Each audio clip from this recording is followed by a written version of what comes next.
Eu estou dando sequência a uma curta série de mensagens que planejei para esse período do aniversário da igreja. Na semana passada, nós estivemos refletindo aqui sobre a igreja, mas na perspectiva do passado. A igreja ontem. Neste domingo, eu quero trazer os seus olhos para hoje. E nós vamos refletir aqui sobre um olhar para os desafios atuais. Eu espero no domingo que vem falar com vocês sobre a igreja amanhã. Mas, por hora, vamos refletir então sobre a igreja hoje. O texto de 1 Timóteo, capítulo 3, versículos 14 e 15 dizem assim: Embora espere vê-lo em breve, escrevo-lhe estas coisas para que, se eu demorar, você saiba como as pessoas devem se comportar na casa de Deus. Ela é a igreja do Deus vivo, coluna e alicerce da verdade. Esses versos. Irmãos, o tempo vivido pela igreja, desde aquele dia em que Cristo Jesus ascendeu aos céus, desde que Cristo Jesus retornou para junto do Pai, até o dia quando ele retornará, e aí sim ele trará a salvação definitiva para os seus servos. Esse tempo, então, entre Jesus ter retornado para o Pai e até a sua volta, ele costuma ser chamado de tempo da peregrinação da igreja. Ou, numa linguagem que ela é mais, talvez assim, usual em alguns debates teológicos, chamam de tempo da igreja militante. É uma expressão que vem desse contexto. Qual que é a característica desse tempo, então, que nós estamos vivendo? Esse tempo da peregrinação ou tempo da igreja militante? É um tempo que é marcado por uma tensão. Qual tensão?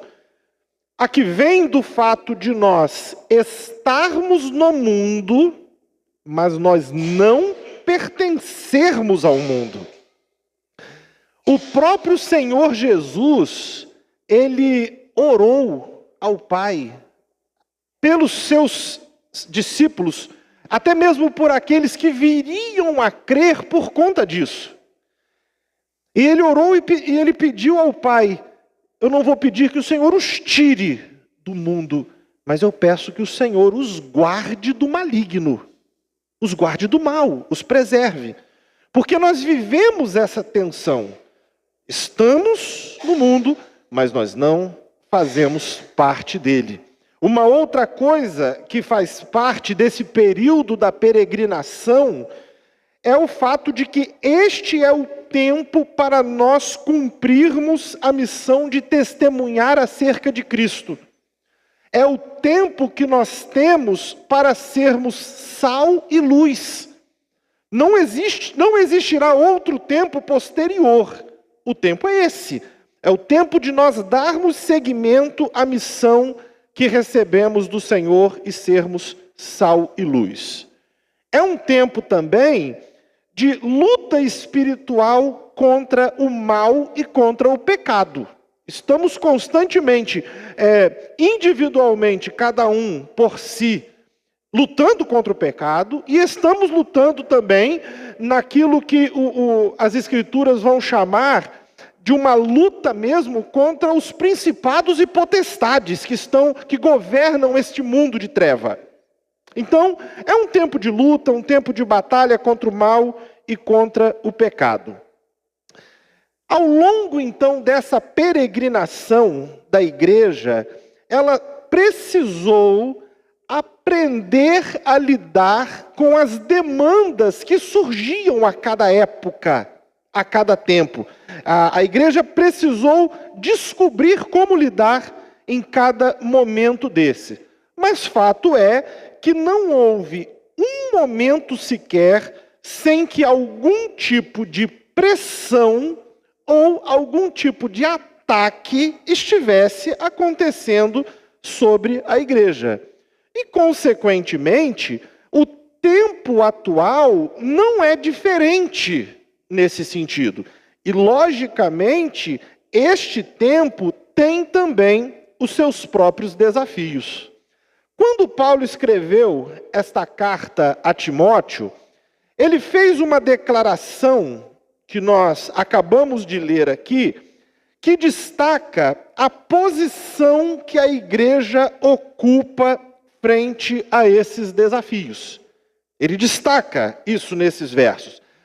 Esta primeira carta a Timóteo, ela traz várias instruções acerca de como a igreja deveria funcionar, viver. E se você for ler a carta, você perceberá que ele falará sobre questões relacionadas à maneira como o culto deve acontecer. Paulo escreve a Timóteo dando instruções sobre isso.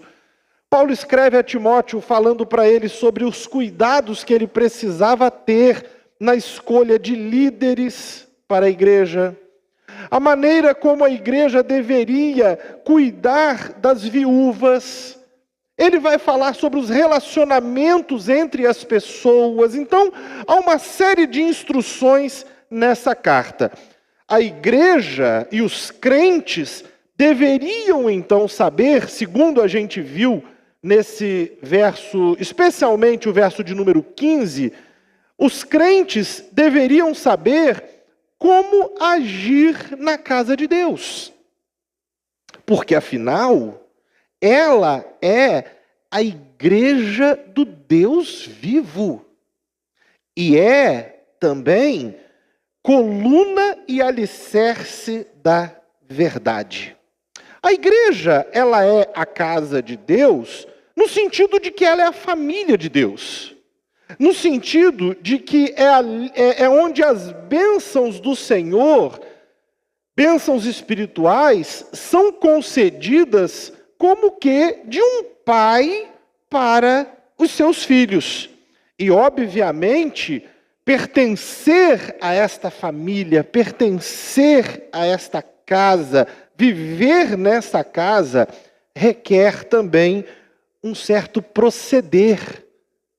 Espera-se um certo proceder daqueles que vivem na casa, que estão inseridos no contexto da família de Deus. Porque, afinal, como o texto diz, ela é a igreja do Deus vivo, ou seja, do Deus verdadeiro. Ela contrasta com todos os outros ídolos e falsos deuses. Ele está dizendo, esta é a igreja do Senhor. E ela é diferente de toda outra proposta. Um Deus que intervém na história humana, que entra na história, que salva, sim, mas que também tem uma palavra que condena o pecado, que rejeita o pecado, que pune o mal e recompensará finalmente o bem. Um Deus que está interessado no bem-estar dos seres humanos, que quer vê-los resgatados, quer vê-los redimidos. Essa é a igreja do Deus vivo. E o texto menciona também que esta igreja, ela é coluna e alicerce da verdade. Ou seja, ela é responsável por testemunhar acerca do poder da graça de Deus, da sabedoria de seus propósitos. E esta igreja, então, a igreja do Deus vivo, essa na qual nós somos inseridos, ela tem esse papel de testemunhar acerca dessas coisas. Portanto, a firmeza e a lisura da igreja fortalecem esta missão. Fazem com que ela seja exitosa nesse seu trabalho. Essa declaração que o apóstolo Paulo fez, ela na verdade é seguida por um alerta de que eles deveriam esperar que pessoas se desviassem da fé, dando ouvidos a enganos e a ensinos demoníacos. Se nós entrarmos aí em Timóteo no capítulo 4, versículos 1 e 2, o apóstolo Paulo escreveu assim: o Espírito afirma claramente que nos últimos tempos alguns se desviarão da fé, dando ouvidos a espíritos enganadores e a ensinamentos de demônios.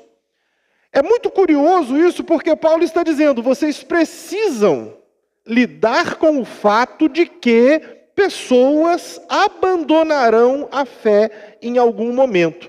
Lá, naquele caso específico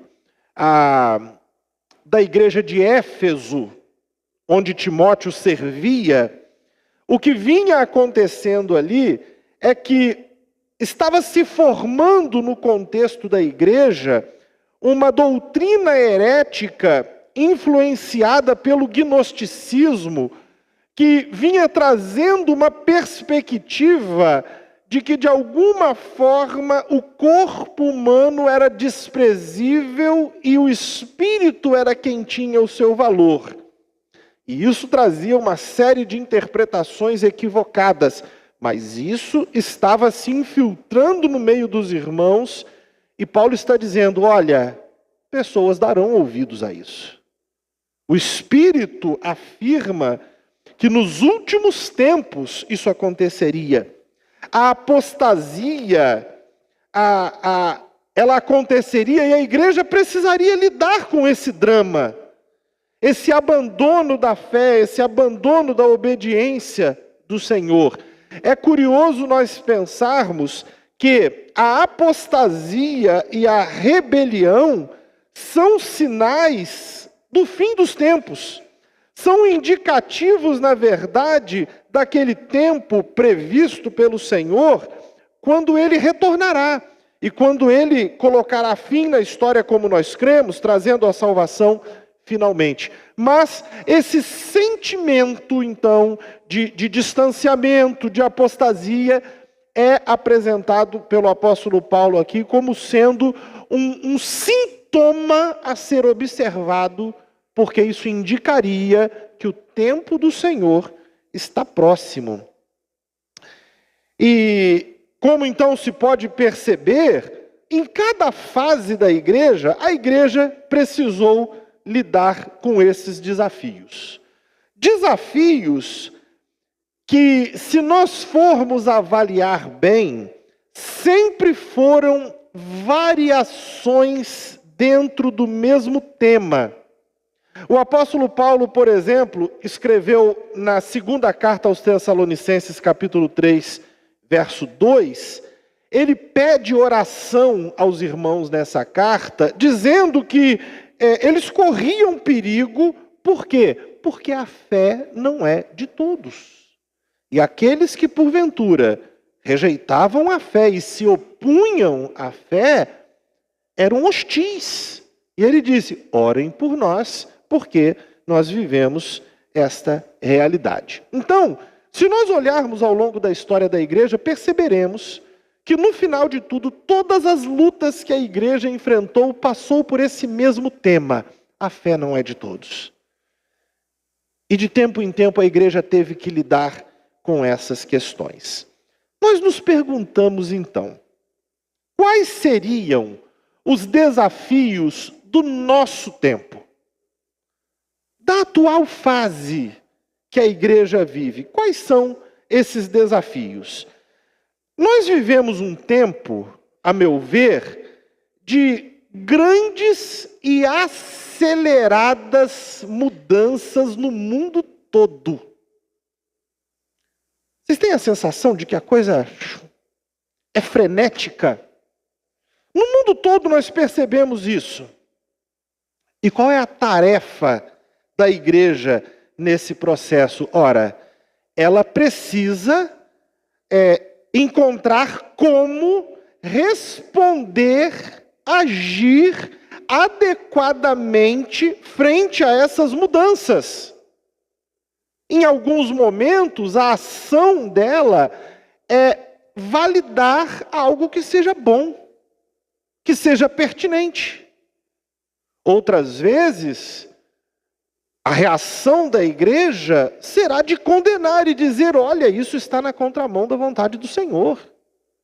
E em outros momentos, ela perceberá que ela precisará descobrir como se ajustar a fim de dar conta das demandas que são apresentadas. Uma coisa que a gente observa, e talvez ilustre um pouco isso, nós, desde que a igreja surgiu, não é? Como um grupo ali de discípulos organizados, estruturados em torno disso, muita coisa já mudou, não é? Hoje, por exemplo, até mesmo por conta da legislação vigente no país, nós temos que ter, por exemplo, presidente, vice-presidente, secretários, tesoureiros, a igreja adaptando-se naquilo que a demanda traz e dizer assim, olha, nós precisamos responder à legislação do país e nos adaptarmos em relação a alguns aspectos possíveis.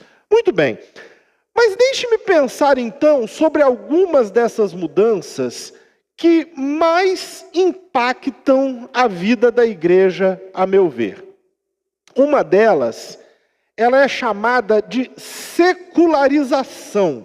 Não é uma mudança recente. A secularização não é uma mudança recente. Hoje, durante a nossa escola bíblica, nós estávamos estudando aqui e vimos como o pensamento vigente na Idade Média, por exemplo, era muito mais teológico, pensava-se mais em Deus, na sociedade como um todo. Mas à medida que nós avançamos para os últimos séculos em que temos vivido aqui, nessa fase contemporânea, nós percebemos que a mentalidade da sociedade virou em relação a isso. E pouco a sociedade pensa de uma perspectiva de Deus. A estrutura da sociedade, a secularização, é o processo pelo qual a estrutura da sociedade vai se tornando menos religiosa. Menos você perceberá a religião definindo algumas coisas na sociedade. Neste sentido, a vida cotidiana vai se tornando mais mundana, no sentido de que é própria desse mundo mesmo. Não é? Com as características desse mundo. E a religião vai tendo o seu domínio restringido cada vez mais ao âmbito pessoal. De forma que você pode ter a sua convicção religiosa de fé, mas isso não quer dizer que o ambiente em que você está participa da mesma visão que você. Então nós temos vivido e visto uma aceleração dessa secularização. O mundo está cada vez menos religioso.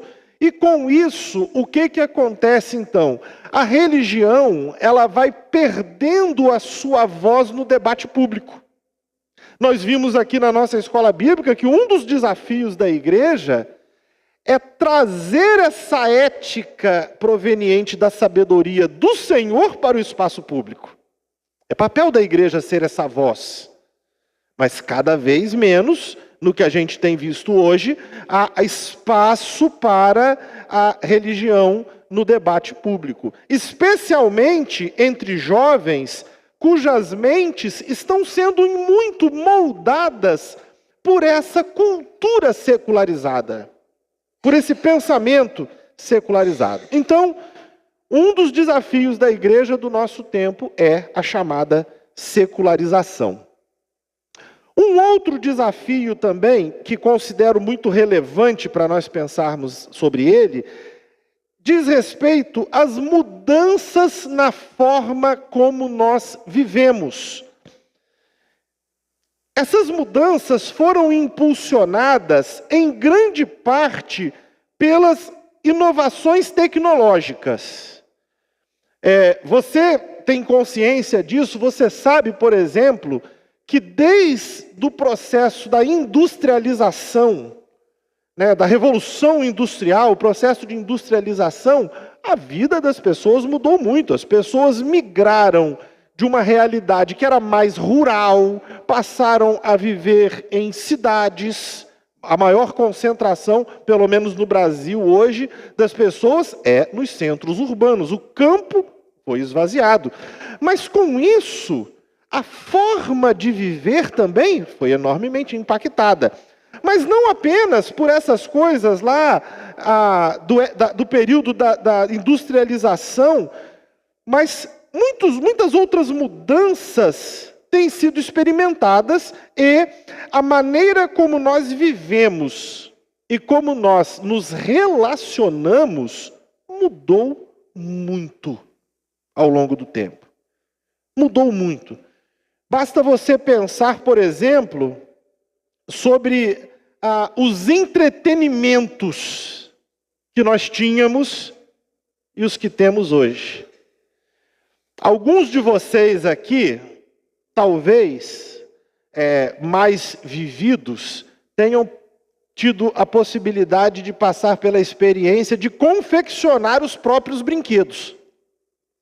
E se você quisesse um carrinho, você arrumava lá, de repente, uma lata, fazia um negócio. Eu imagino que ninguém aqui de vocês tenha passado por essa fase, mas os bem antigos diziam, por exemplo, que na roça era comum fazer uma boneca com espiga de milho, com aquela cabeça, aquele cabelo do milho. Quem riu aqui talvez tenha conhecido isso. Mas as coisas foram mudando. Entretenimento mudou muito. A minha geração foi uma geração que brincou, quem se lembra aí, a dedanha. Outros chamavam de stop, que era a mesma ideia, da brincadeira. O entretenimento mudou. Hoje o entretenimento é todo baseado em telas, praticamente. Sabe uma coisa que tem acontecido? Eu não sei se você atentou para isso, mas, por exemplo, você já percebeu que os grandes músicos, os grandes compositores, a maioria deles são clássicos, ficaram no passado. E a gente tem visto hoje um declínio muito grande da criatividade. Ou pelo menos, não sei, de repente você se sente satisfeito com a criatividade que está sendo vendida hoje. Mas eu olho muitas vezes e falo assim, Senhor, empobreceu esse negócio. Não tá fácil isso não. Mas o entretenimento mudou, as comunicações mudaram muito. Houve um tempo que para a gente ter notícia de um parente distante, a gente mandava uma carta. Demorava a ter resposta. Custava, mas era o que tinha. Telefone. Se você, por exemplo, estivesse paquerando uma moça, quisesse ligar para ela, você telefonava para casa e torcia para dar a sorte dela atender o telefone. Porque muitas vezes era a mãe e o pai, e você ou ficava quieto ou tentava ali de algum jeito. Agora, a comunicação está completamente simplificada, acessível. Mesmo crianças estão aí com o smartphone na mão, recebendo as mensagens que por acaso quiserem receber. Na saúde, mudou muito também, muito mesmo. As tecnologias têm possibilitado muita coisa. A educação sofreu muitas mudanças nesse tempo. Imaginem vocês, nós chegamos a um processo hoje em que você pode, até mesmo sem sair da sua casa, fazer um curso, ser certificado, dentro da sua casa mesmo. Mudou muito. Eu li essa semana sobre uma experiência da Suécia. A Suécia foi um dos primeiros países do mundo a pegar o ensino fundamental e colocá-lo totalmente em cima de uma estrutura digital. As crianças recebiam tablets para que pudessem usar, e o que eu ouvi dizer é que eles estão fazendo o reverso, estão voltando para caderno e caneta, porque esse processo não deu certo. Especulou-se que pudesse, mas não funcionou muito bem. Mas a educação mudou, isso é fato. Em alguns sentidos simplificou, em outros sentidos a gente está tentando descobrir como fazer dar certo ainda. Transporte mudou. Eu estou pensando aqui em coisas que foram transformadas na maneira como a gente vive, não é? A facilidade de deslocamento hoje é muito grande, seja por transporte público, ou seja por vários recursos, né, de mobilidade que a gente encontra hoje. O próprio trabalho foi muito mudado também. As pessoas, elas hoje, eu penso que talvez trabalhem, não é mais um trabalho braçal, mas às vezes eu temo que as pessoas hoje trabalhem mais do que a média das pessoas há um tempo atrás. Porque era muito comum você ter a possibilidade de, no final do dia, bater o seu cartão e falar assim, pronto, agora eu vou para casa e descansar. Acabei meu turno, meu plantão aqui. Mas eu conheço a maioria de vocês aqui, eu sei que vocês vão para casa e levam uma quantidade de trabalho ainda, porque precisa ser desenvolvido lá. Mudou muito. O que eu quero que vocês percebam? A vida mudou. A vida mudou. E o meu sentimento é que nós ainda não conseguimos, seja como família, como indivíduo, e até indivíduos, até mesmo como igreja, nós não conseguimos nos adaptar completamente às mudanças ainda. E muitas vezes, até pela a velocidade com que acontecem, enquanto você está tentando se adaptar às mudanças da semana passada, você já é apresentado a novas, que estão aqui diante de nós. Isso é um tremendo desafio para nós como igreja nesse tempo. Um outro desafio, que é uma marca desse tempo em que nós estamos vivendo, é a cultura do descompromisso. Como fruto de uma ênfase exagerada na liberdade em detrimento das responsabilidades coletivas, as pessoas do nosso tempo são menos inclinadas a compromisso. Muitos não querem sequer aprofundar relacionamentos afetivos porque têm receio de se sentirem presos pelos compromissos. Quantos não são os que dizem, eu estou num relacionamento, mas casar eu não quero não. Não quero porque isso, né, gera responsabilidades, gera demanda. E quantas pessoas preferem manter o relacionamento num nível assim, sem se envolver muito, para não ficar pesado para ninguém? Muitos acabam pensando em filhos também como sendo uma espécie de fardo. É óbvio que os filhos geram demandas. Ter um filho coloca você responsável por um ser humano, por um período grande de tempo. Mas as pessoas muitas vezes estão dizendo, não, eu prefiro não, porque eu gosto da minha liberdade. E assim, até mesmo algumas causas, as pessoas dizem, não, eu não quero me envolver, porque senão vai gerar demandas para mim também. Isso tem sido uma característica do tempo. Mas esse constante sentimento de desvinculação também tem um custo emocional pesado. Porque eu vou dizer para vocês que nunca se falou tanto em solidão e em isolamento como nos nossos dias. As pessoas se sentindo solitárias, sozinhas. Você pode optar por não ter compromisso. Viver essa coisa de desvinculação. Mas isso tem um custo. Tem um custo emocional pesado, sério, esse aí realmente. E esta cultura de descompromisso, que como eu disse, eu não estou falando, isso não é uma cultura da igreja, isso é uma cultura do mundo, da sociedade como um todo. Mas ela impacta a vida da igreja. Ela tem reflexos sobre a vida da igreja. Tem reflexos por quê? Porque ela cria dificuldades para o discipulado. Por quê? Porque o discipulado é uma experiência de crescimento e de aprendizado relacional. O discipulado é uma experiência em que nós aprendemos uns com os outros e incentivamos, encorajamos, edificamos uns aos outros. Mas nessa cultura, então, de evitar compromisso, isso gera um problema para que a igreja possa desempenhar o seu papel de discipular. Porque as pessoas também evitam tantas proximidades. Além disso, uma outra maneira como essa cultura de descompromisso impacta a vida da igreja é que muitas vezes impede que a pessoa desenvolva uma conexão real com o corpo de Cristo. Real. De vida na vida.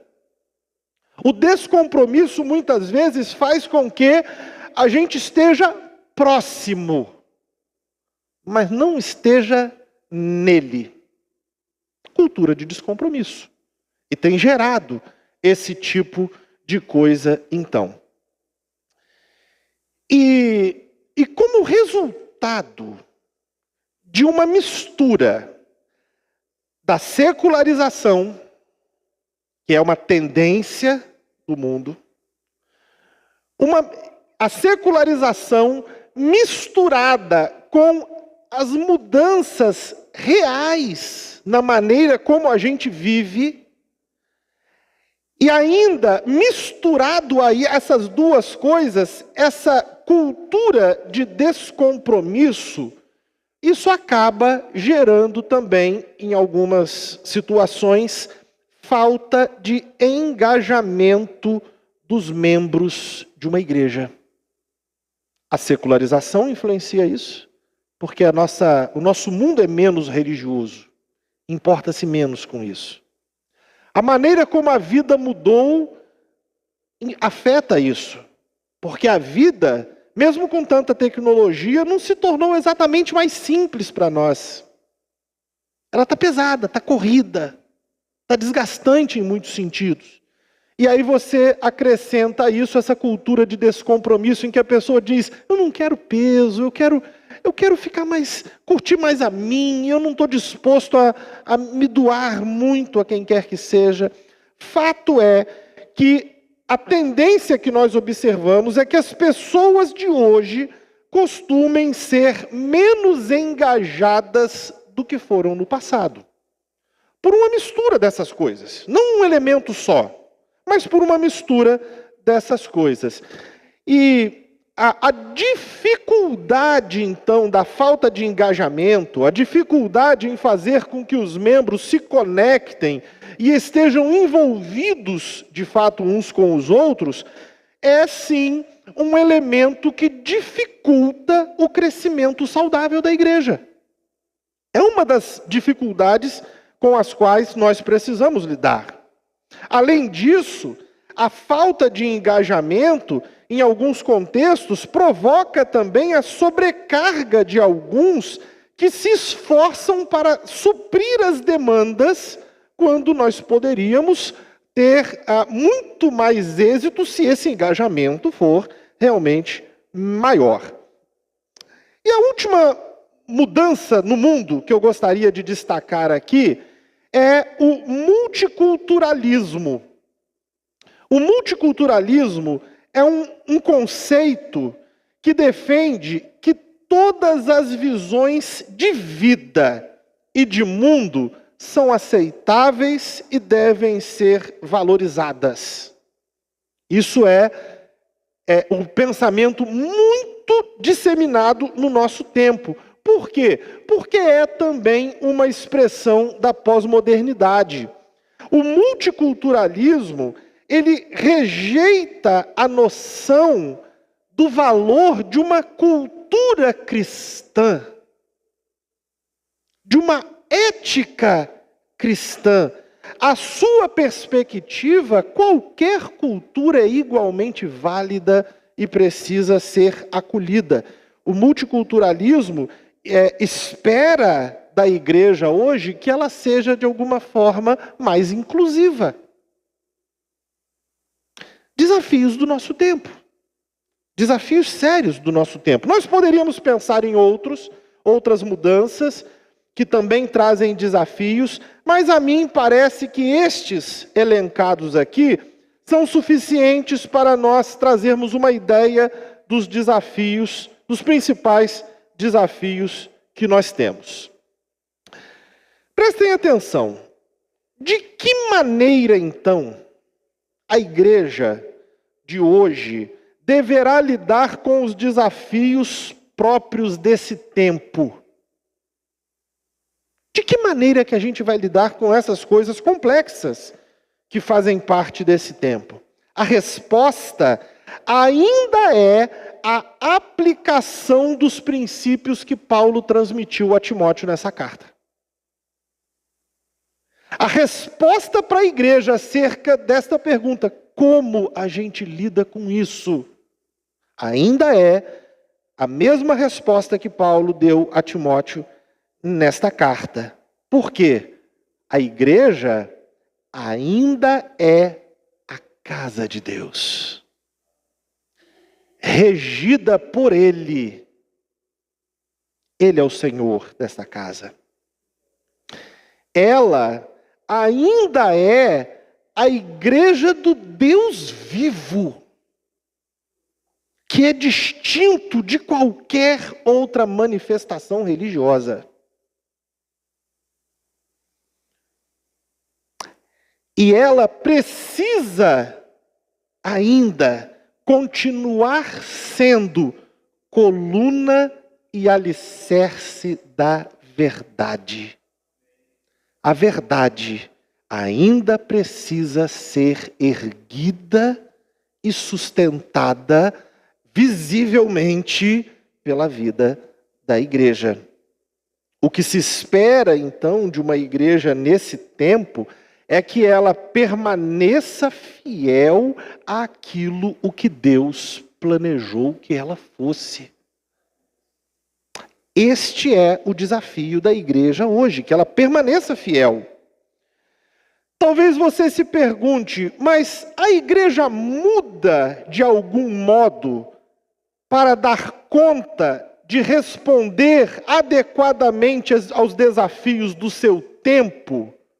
Será que a igreja mudou? Mudou. E ela muda? Muda sim. Tudo o que é não essencial pode ser mudado, a fim de que nós consigamos responder melhor às demandas que surgem. Vamos pensar em alguns exemplos disso? Há 5 anos passados, nós estávamos no início de uma pandemia. Gente, a gente não imaginava que a gente ia ter que se virar e fazer um culto online. Mas era o que a gente precisava fazer naquele momento, porque a fim de responder às necessidades daquele momento, nós precisamos fazer. Afetando o essencial? Não. Mas nós utilizamos um expediente não usual a fim de podermos continuar alimentando adequadamente as pessoas e proclamando o Evangelho de Cristo. Fizemos isso. Algumas outras coisas mudaram de uma forma muito interessante. Por exemplo, hoje, a maioria dos membros da igreja optam, por exemplo, para entregar os seus dízimos e ofertas por Pix. Durante muito tempo, nós dependíamos de meios mais presenciais, né? A gente precisa vir, colocar, a gente ainda usa, e muitos irmãos ainda usam esse sistema de usar o envelope, essa coisa toda, mas mudou. E a gente precisou aprender a fazer isso, sem afetar o essencial. O espírito, a disposição de coração é a mesma, sem mudar o essencial. O próprio conceito de uma escola bíblica é uma coisa interessante, a gente não costuma pensar nisso, mas a escola bíblica surgiu no mundo em 1780. Robert Hakes, que era um inglês, ele via as crianças do seu tempo, que em muitos casos trabalhavam nas cidades, nas fábricas, e elas não tinham oportunidade de ensino, mas o domingo era o dia em que essas crianças perambulavam pelas ruas, e ele falou, eu vou trazer essas crianças para perto, e através da palavra de Deus eu vou ensinar essas crianças a ler e a escrever. Olhou para o seu tempo e falou, como é que a gente responde a isso? Hoje a escola bíblica tem servido como uma ferramenta da igreja para o amadurecimento e edificação de seus membros. As coisas passam por mudanças. A igreja pode mudar? Pode.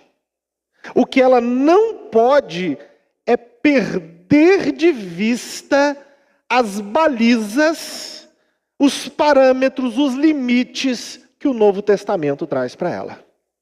O que ela não pode é isso. Ela precisa conservar a sã doutrina, o ensino correto. A gente pode até pensar em formas diferentes de fazer alguma coisa, mas a sã doutrina precisa ser preservada. O ensino correto, o ensino sadio precisa ser preservada. A igreja, ela pode criar maneiras de trabalhar, mas ela não pode abrir mão da comunhão fraterna. Isso é um elemento fundamental do que significa ser igreja. Não podemos abrir mão disso. Nós podemos pensar em maneiras de nós realizarmos muitas coisas, mas não podemos abrir mão da comunhão fraterna. Nós precisamos, apesar de fazermos ajustes, nós não podemos de maneira alguma deixar de pregar sobre o preço do discipulado. A igreja precisa continuar dizendo, vir a Cristo significa negar a si mesmo,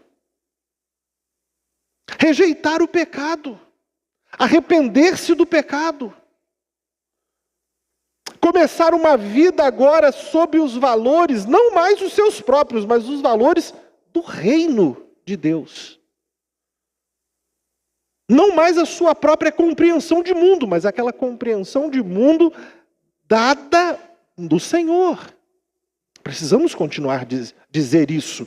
Não podemos de maneira alguma incorrer no erro da chamada graça barata.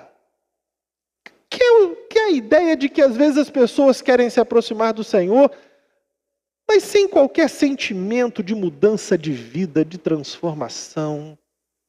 Eu tenho aqui uma fé, mas essa fé se traduz numa mudança mesmo, uma regeneração, um novo nascimento.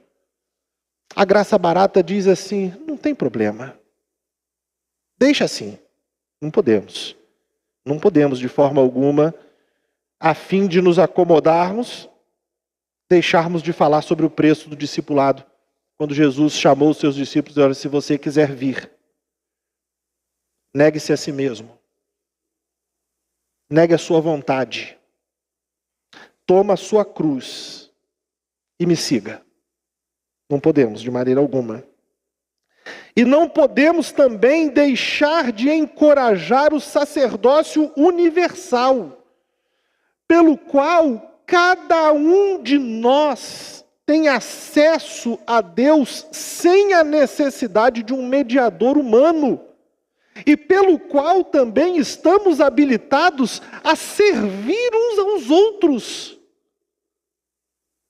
A servir uns aos outros. Não podemos de maneira alguma perder estas balizas durante esse processo nosso de adaptação. Eu vou me esforçar para ser breve aqui nas aplicações que quero fazer. A primeira questão que esta passagem que nós acabamos de ler e as implicações dela me traz, é que nós estamos no mundo, como dissemos, mas não somos no mundo, não somos do mundo. Mas a gente reconhece que a pressão para que nós aceitemos o molde da mentalidade mundana é grande e constante. Há uma pressão constante para que a gente abra mão desses posicionamentos que são próprios da sabedoria do Senhor e a gente abrace uma mentalidade mais mundana, secularizada, como preferir. Como resistir a isso? Como que a gente hoje resiste a isso? Eu penso que a primeira coisa é que nós precisamos entender que fazer parte desta casa, desta família de Deus, implica em nós adotarmos os valores, os princípios ensinados pelo próprio Deus, à custa de abrirmos mão de qualquer outro. É submissão ao Senhor. Abrirmos mão de qualquer outro, sejam nossos próprios ou de terceiros. Que seja Deus verdadeiro e todo homem mentiroso. Fazer parte disso implica em adotarmos isso, nos submetermos ao Senhor. Há uma identificação com o Senhor que ela é esperada de quem nasceu de novo. Quem tem uma vida alcançada pelo Senhor, há que se identificar com Ele, de fato. E é uma condição para se fazer parte da família. Jesus, numa conversa com Nicodemos, ele disse assim: se não nascer de novo, não faz parte do reino. Não dá. Tem que haver uma mudança profunda. Profunda. Mas eu digo para você que a nossa luta contra essa pressão que tenta nos encaixar na mentalidade do mundo não é exterior apenas. Penso eu que ela é principalmente interior. Por quê? Porque a nossa natureza humana, pecaminosa, ela se sente confortável com a mentalidade do mundo. Ela se sente. Ainda que no futuro ela possa ter um custo, mas a natureza humana pecaminosa, ela se sente confortável em várias propostas que o mundo traz. Somente quando a nossa mente e o nosso coração são transformados pelo Senhor, é que a gente é capaz de fato de dar um passo para fora disso. Quando nós temos consciência de quem Deus é e de quem agora somos por fazermos parte da família de Deus, a gente consegue rejeitar esta mentalidade mundana que tenta nos dirigir. Essa é a primeira coisa que eu gostaria que vocês atentassem. Há uma pressão, há uma luta, e ela especialmente tem sido travada no coração e na mente de todos nós. A segunda coisa que eu gostaria de destacar para você é que sermos igreja do Deus vivo é uma responsabilidade e um privilégio. É um grande privilégio, porque imagine só você termos sido eleitos por Deus para sermos uma representação do seu caráter e da sua santidade no mundo. Que privilégio tremendo o Senhor nos deu.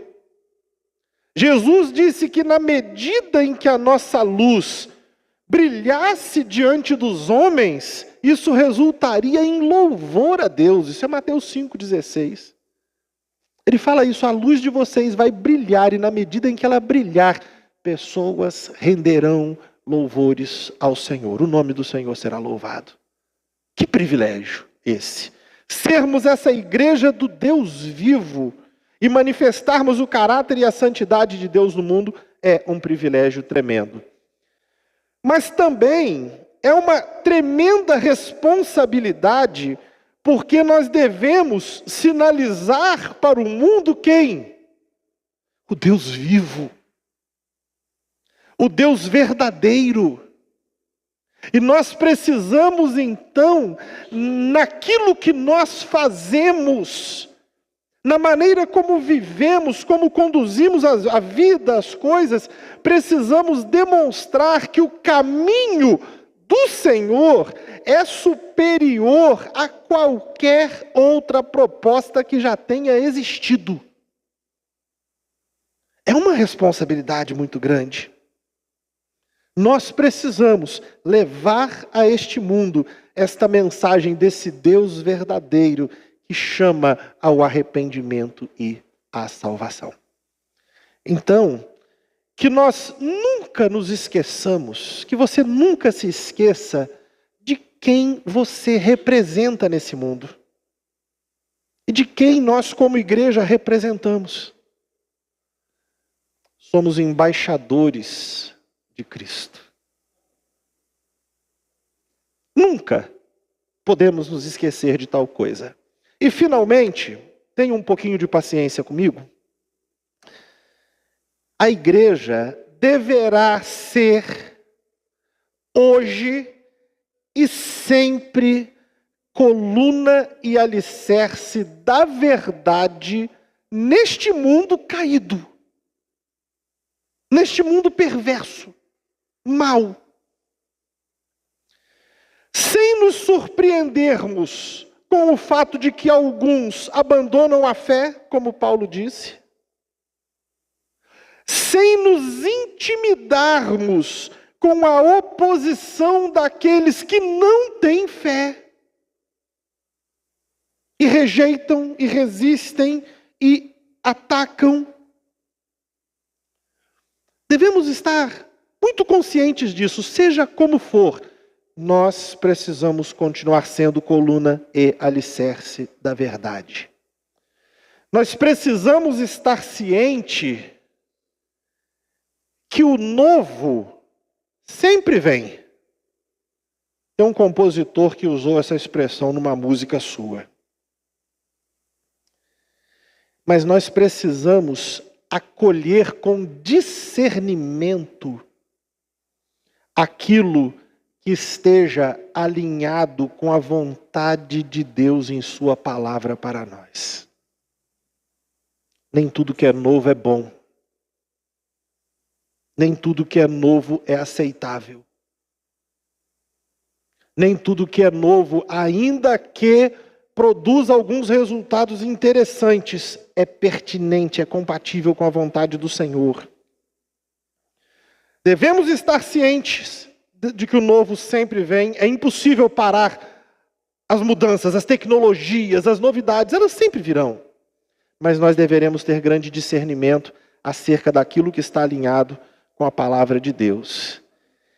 E nós devemos rejeitar com toda convicção as transformações deletérias da cultura contemporânea.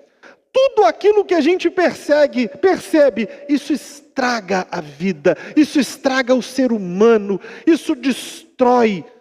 Nós precisamos aprender a rejeitar.